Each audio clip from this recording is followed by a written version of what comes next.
और ध्यान धर्म में करो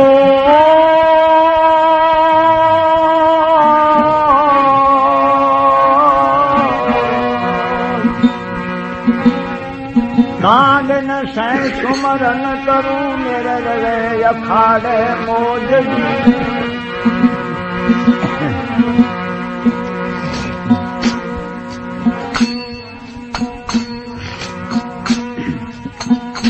क्यों श्री माता संल का प्रतिपाल करने वाली है। क्यों श्री माता संल का प्रतिपाल करने वाली है। प्रतिपाल करने वाली है। प्रतिपाल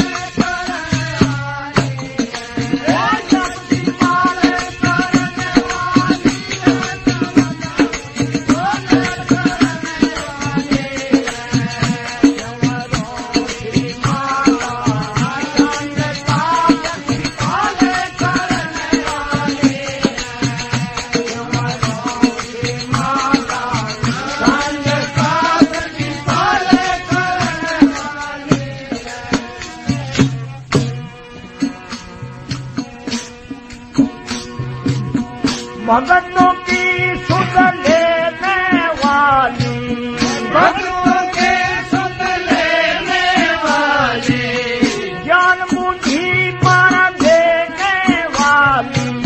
ज्ञान बुद्धि पर देने वाली,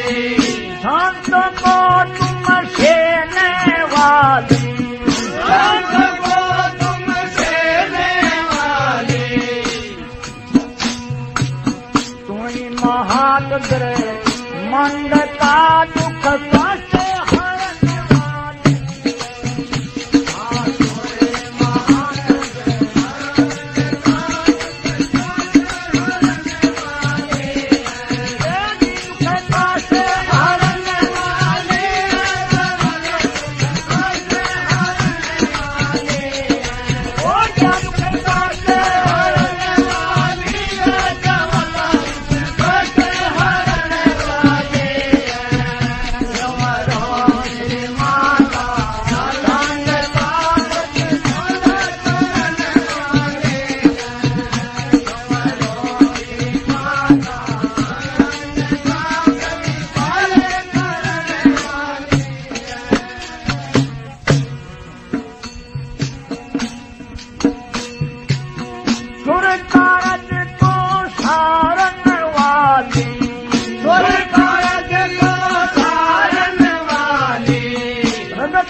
मंडता तुई खपरे धरने वाली,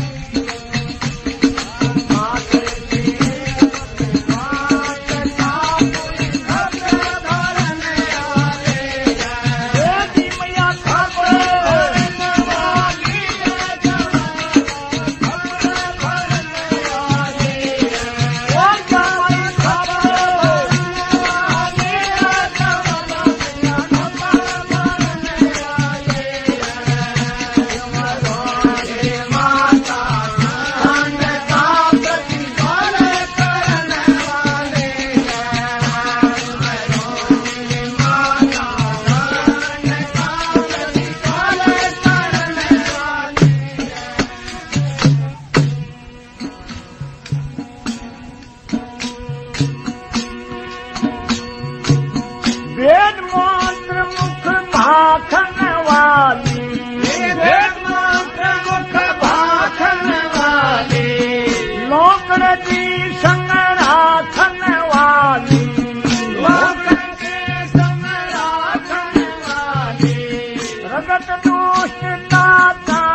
भगतों के दुख टालन वाली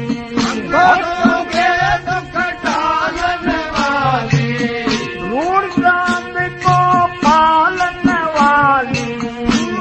चांद को पालन वाली कर देना से घमंड काशी हाथ